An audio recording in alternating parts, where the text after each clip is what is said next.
رمضان मुबारक के महीने में सिलाई करने वाली औरत ऐसा किया गुनाह करती थी कि इस पर अल्लाह का सख्त अजाब आया। प्यारे दोस्तों, आज आपके लिए एक ऐसा वाकया लेकर आया हूं जिसे जानकर आपके रोंगटे खड़े हो जाएंगे और आप तौबा करने पर मजबूर हो जाएंगे। दोस्तों, आखिर सिलाई करने वाली एक आम सी लड़की रमजान में ऐसा किया गुनाह करती थी जिसकी वजह से इसके ऊपर मरने के बाद सख्त अजाब आया। आखिर इसका कौन सा गुनाह उसके लिए अजाब की शक्ल इख्तियार कर गया? मैं आज आपको इस वीडियो में इसके बारे में पूरी तफसील से बताऊंगा। पूरी कहानी को जानने के लिए आप वीडियो को आखिर तक जरूर देखें। नाजरीन, कहा जाता है कि एक गांव में यास्मीन नाम की एक औरत रहा करती थी। वो काफी गरीब थी और उसके हालात भी बहुत खराब थे। इसके 3 बच्चे थे जिनकी परवरिश वो अच्छे तरीके से करना चाहती थी और अपने बच्चों को हर सहूलत देना चाहती थी, लेकिन इसके हालात इसे इन बातों की इजाजत नहीं देते थे। इसकी बहुत कम उम्र में शादी हो गई थी। इसका शौहर एक मामूली मुलाजमत करता था जिसकी बदौलत उनके घर में गुर्बत ने डेरा डाल रखा था। यास्मीन अक्सर अपने शौहर से कहा करती कि आप कहीं और नौकरी ढूंढी, आप फिर कोई कारोबार करें, क्योंकि इस तरह हमारे घर के हालात कभी बेहतर नहीं होंगे। हम यूं ही गुर्बत में एड़ियां रगड़ कर मर जाएंगे। लेकिन इसका शौहर इतना पढ़ा लिखा नहीं था और फिर नौकरी के मौके भी कम थे। यही वजह थी कि वो अपनी बीवी से कहता कि मैं बहुत कोशिश करता हूं लेकिन कहीं और काम नहीं मिल रहा। मैं कैसे काम ढूंढूं, कहां ढूंढूं? वो बेबसी से अपना सर थाम कर रह जाता, जबकि यास्मीन इससे झगड़ा करती और कहती कि हमारे बच्चे होने वाले हैं, हम कब तक यूं गुर्बत वाली जिंदगी जीते रहेंगे। लेकिन यास्मीन का शौहर उसकी एक नहीं सुनता था। घरेलू झगड़ों से वो तंग आ चुका था। इसी दौरान यास्मीन के घर में पहली बेटी ने जन्म लिया तो यास्मीन का दिल इसके साथ पिघल गया और वो मोहब्बत से इसके साथ वक्त गुजारने लगी। लेकिन जैसे ही बच्ची थोड़ी बड़ी हुई, इसकी जरूरियात ने यास्मीन को फिर से अपने शौहर के सामने लाकर खड़ा कर दिया। वो कहने लगी कि अब तो हमारी बच्ची भी हो गई है, अब बहुत मुश्किल से मेरी जरूरियात को पूरा करते हैं, लेकिन अब बच्ची की जरूरियात कैसे पूरी करेंगे? अब कोई और काम ढूंढ क्यों नहीं लेते? यास्मीन का शौहर झुंझला जाता और गुस्से में आकर कहता कि मैं कहां से खर्चे पूरे करूं? तुम अच्छी तरह जानती हो कि मेरी तनख्वाह कितनी है। जो तनख्वाह मिलती है तुम्हारे हाथ पर रख देता हूं। मैं कैसे तुम्हारे इन इजाफी खर्चों के लिए रकम लाऊं? ना तो मैं कहीं डाका डाल सकता हूं और ना ही चोरी कर सकता हूं। इसलिए जो मिल रहा है इसी पर सब्र शुक्र करो। यास्मीन का शौहर तंग आकर अपनी बीवी से कहकर दूसरे कमरे में जाकर सो जाता, जबकि वो सारी रात कड़कती रहती, रोती रहती।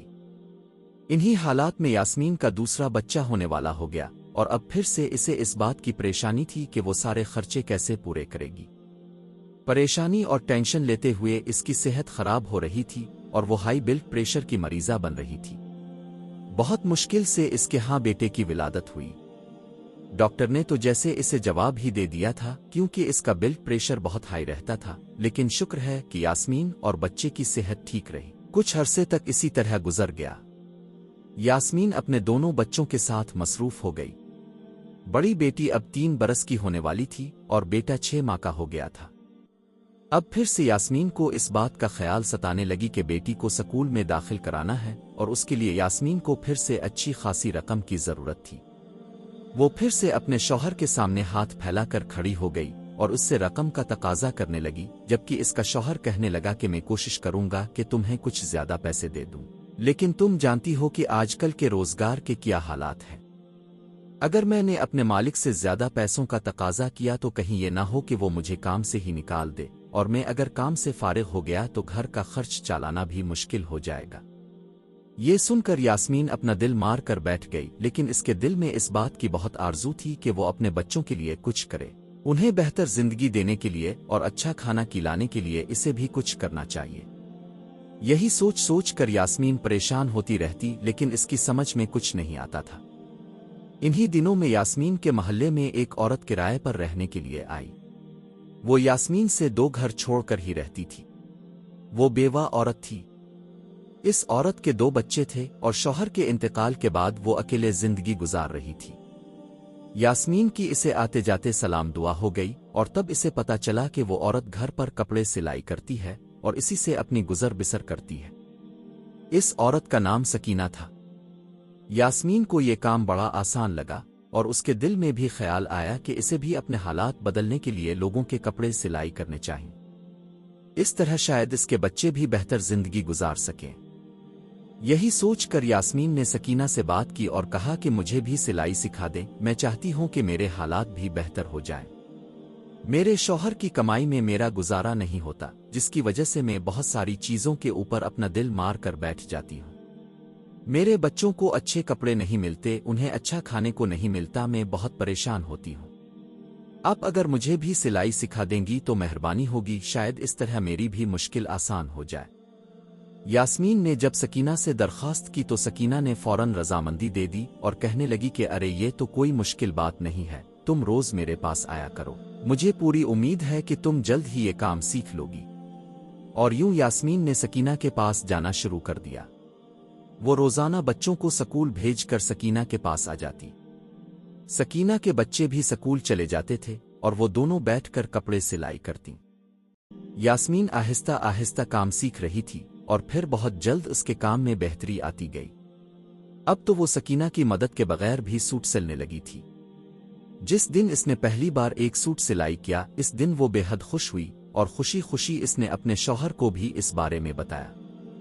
लेकिन इसके शौहर ने ये बात सुनकर कोई खास खुशी का इजहार नहीं किया, बल्कि कहने लगा कि अरे ये सूट सिलकर तुम कितने पैसे कमा लोगी, मुश्किल से तुम्हें चंद रुपए मिलेंगे।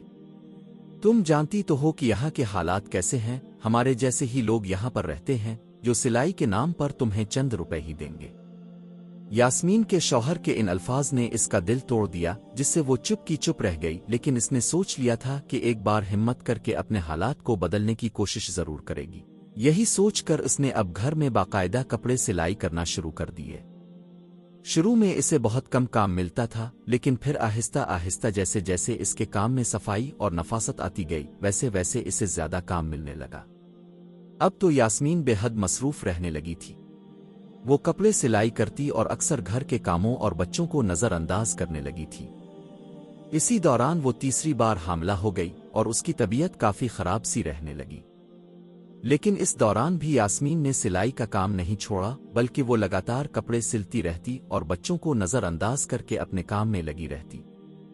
तीसरी बार यास्मीन के यहाँ फिर से एक बेटी ने जन्म लिया और अब यास्मीन बहुत ज्यादा कमजोर हो चुकी थी, लेकिन इस दौरान भी इसने कपड़े सिलना नहीं छोड़ा। यास्मीन की बड़ी बेटी अब बड़ी हो रही थी। बड़े दोनों बच्चे तो स्कूल जाते थे और उनके सारे खर्च यास्मीन ही उठा रही थी, जबकि इसके शौहर की मामूली सी तनख्वाह में घर का 2 वक्त का खाना पूरा करना ही बहुत बड़ा काम था। सकीना अब यहाँ से जा चुकी थी क्योंकि इस घर का किराया बढ़ चुका था और सकीना इतना किराया नहीं दे सकती थी। इसलिए इसने कहीं और एक सस्ता घर किराए पर ले लिया। यास्मीन ने दिन रात मेहनत मजदूरी करके लोगों के कपड़े सिलाई करके और किस्तें डालकर एक छोटा सा प्लाट खरीद लिया था। इसका इरादा था कि जल्द ही इस पर एक घर तामीर किया जाए, क्योंकि वो किराए के घर से तंग आ चुकी थी और अब इस झंझट से निजात पाना चाहती थी, क्योंकि इसके बच्चे बड़े हो रहे थे, उनके खर्चे भी उसी हिसाब से बढ़ रहे थे। यास्मीन की आंखों पर अब चश्मा लग चुका था और वो पहले से कमजोर हो गई थी। इसे अपने शौहर से कोई लगाव नहीं रहा था। इसका शौहर भी मेहनत मजदूरी करके रात को थका हुआ आता था और यास्मीन की थोड़ी सी तवज्जो के लिए तरसता था। इसी दौरान रमजान के रोजे शुरू हो चुके थे और तभी एक दिन न जाने क्या हुआ कि यास्मीन की हालत बिगड़ने लगी। इसका सांस उखड़ने लगा था और वो बेहद कमजोरी महसूस कर रही थी। यास्मीन ने अपनी तबीयत को नजरअंदाज किया और मशीन पर बैठकर कपड़े सिलती रही, लेकिन कुछ ही देर गुजरी थी कि वो बेचैनी से अपने सीने को मिलने लगी। ऐसा लग रहा था जैसे कोई भारी बोझ उसके सीने पर रखा है। इसने अपने सीने पर दबाव महसूस किया तो एकदम घबरा कर उठी और पानी पीने के लिए किचन की तरफ गई। इसके तीनों बच्चे अंदर कमरे में सो रहे थे, क्योंकि उन्हें सुबह सहरी के लिए उठना था, जबकि यास्मीन सहरी तक जागती रहती थी और कपड़े सिलती रहती थी। इस वक्त जब वो किचन में आई तो पानी का गिलास हाथ में उठाया और जैसे ही होंठों से लगाया, अचानक इसके हाथों से जान निकल गई और वो जमीन पर गिर पड़ी। ना जाने कितनी देर तक वो इसी हालत में पड़ी रही। जब इसके शौहर की आंख खोली तो वो पानी पीने के लिए किचन में आया और वहां यास्मीन को जमीन पर पड़ा देखकर घबरा गया। इसने यास्मीन को हिलाया डबलाया और आवाजें देने लगा, लेकिन यास्मीन की रूह पहले ही अपने आखिरी सफर पर रवाना हो चुकी थी। यास्मीन का शौहर बेहद परेशान हो गया। वो सोच भी नहीं सकता था कि यास्मीन अचानक इसे छोड़कर चली जाएगी। इसने दीवानों की तरह इसे आवाजें दें, लेकिन सब बेकार रहा। यास्मीन मर चुकी थी और इस वक्त मरी हुई हालत में किचन में पड़ी हुई थी। इसके शौहर ने बहुत मुश्किल से इसे उठाकर चारपाई पर लेटा। बाप की चीख पुकार सुनकर उसके तीनों बच्चे भी जाग गए थे। उन्हें तो इस बात की खबर ही नहीं थी कि उनका कितना बड़ा नुकसान हो गया है। उनकी माँ इस दुनिया से रुखसत हो चुकी थी, लेकिन वो इस सच्चाई से अनजान थे। जब इन्होंने अपनी माँ को मरा हुआ देखा तो तीनों रोने लगे, तड़पने लगे। माँ को याद करके उनके आंसू बहने लगे। चीख पुकार की आवाज सुनकर मोहल्ले वाले भी जाग चुके थे और यास्मीन के घर आकर मामले की जानकारी लेने लगे। जब उन्हें पता चला कि यास्मीन मर चुकी है तो हर कोई हैरानी और सदमे में था। यास्मीन का यूं अचानक चले जाना किसी के लिए भी यकीन के काबिल नहीं था। हैरानी हद से ज्यादा थी। यास्मीन के अजीज रिश्तेदारों को खबर दी जा चुकी थी। कुछ ही घंटों में सब लोग जमा हो गए थे। यास्मीन के जनाजे का ऐलान ज़ोहर की नमाज के साथ किया गया था। घर मेहमानों से भर चुका था। महल्ले वाले भी यहां मौजूद थे और यास्मीन की तारीफों में मसरूफ थे। हर कोई इसकी खूबियों को याद कर रहा था। अरे यास्मीन तो इतनी अच्छी थी कि इसने कभी अपने हालात की तंगी का रोना नहीं रोया। वो मेहनत मजदूरी करके अपने शौहर का बराबर साथ दे रही थी। दिन रात सिलाई करती और पैसा पैसा जोड़ती थी। वहां मौजूद हर औरत की जुबान पर इसी तरह के अल्फाज थे। हर कोई यास्मीन को अपने अपने लफ्जों में याद कर रहा था। इसके तीनों बच्चे इस वक्त सहमे हुए थे और जैसे उन्हें अपनी मां की मौत का यकीन ही नहीं हो रहा था। यास्मीन का शौहर भी गहरे सदमे में था। महल्ले के कुछ लोग उसके साथ हमदर्दी जता रहे थे। वो सर झुकाए बैठा था और अपनी गुजरी हुई जिंदगी के बारे में सोच रहा था। इसी दौरान यास्मीन को गुस्ल देने के लिए एक औरत आ चुकी थी और इसे गुस्ल दिया जा रहा था। गुस्ल देने के कुछ देर बाद सबको यास्मीन का आखिरी दीदार कराया गया। इस वक्त यास्मीन के चेहरे पर बड़ी मासूमियत थी। ऐसा लग रहा था जैसे वो सो रही हो। कहीं से भी ऐसा नहीं लग रहा था कि इसकी रूह इसके जिस्म से जुदा हो चुकी है। तभी जनाजे को उठाने का वक्त हो गया। 4 लोग इसे उठाने के लिए आगे बढ़े, जिनमें यास्मीन का शौहर भी शामिल था। लेकिन जैसे ही इन्होंने जनाजा उठाने की कोशिश की वो हैरान रह गए। जनाजा बहुत भारी हो चुका था। ऐसा लग रहा था जैसे हजारों मन वजन इस चारपाई पर रखा हो। चारों लोगों ने एक दूसरे की तरफ हैरत से देखा, क्योंकि जनाजा अपनी जगह से नहीं हिलता था। इन्होंने दोबारा एक दूसरे को इशारा किया और फिर से कलिमा शहादत पढ़ते हुए चारपाई उठाने की कोशिश की, लेकिन फिर वही हुआ। चारपाई अपनी जगह से हिली तक नहीं, बल्कि ऐसा लग रहा था जैसे बहुत से लोग मिलकर भी इसे नहीं उठा पाएंगे। यास्मीन के शौहर ने बाहर से 2-3 और लड़कों को बुलाया और उनसे मदद करने को कहा। वो लड़के भी आकर जनाजा उठाने लगे, लेकिन फिर से वही मामला सामने आया। यास्मीन की मैयत हिली तक नहीं थी, बल्कि अब तो ऐसा महसूस हो रहा था जैसे ये मनोवजनी हो गई हो। अब मामला संगीन हो चुका था। वहां मौजूद औरतें आपस में बातें करने लगे। अरे मैयत इतनी भारी क्यों हो गई? क्या यास्मीन इतनी गुनाहगार थी कि इसके गुनाहों का बोझ इसकी मैयत में शामिल हो गया? अब मैयत कैसे उठेगी? हर कोई अपने अपने अंदाज में तज्जिया कर रहा था। यास्मीन का शौहर भी बेहद परेशान था। वो चाहता था कि लोग इस तरह की बातें न करें। इसने सबको चुप कराने की कोशिश की, लेकिन वहां मौजूद औरतों की जुबान रुक नहीं रही थी। सबके चेहरों पर परेशानी थी, क्योंकि किसी को समझ नहीं आ रहा था कि अब मैयत को दफनाने के लिए कैसे ले जाया जाए। तभी मजमा में से एक बुजुर्ग अल्लाह वाला शख्स आगे आया। इसने हालात के बारे में पूछा तो यास्मीन के शौहर ने इसे सारी कहानी बताई। ये सुनकर बुजुर्ग कहने लगे, यकीनन यास्मीन ने अपनी जिंदगी में कोई ऐसा गुनाह किया है जिसकी वजह से आज ये मामला पेश आया है। जब तक इस मामले को हल नहीं किया जाएगा तब तक इसकी मैयत नहीं उठेगी।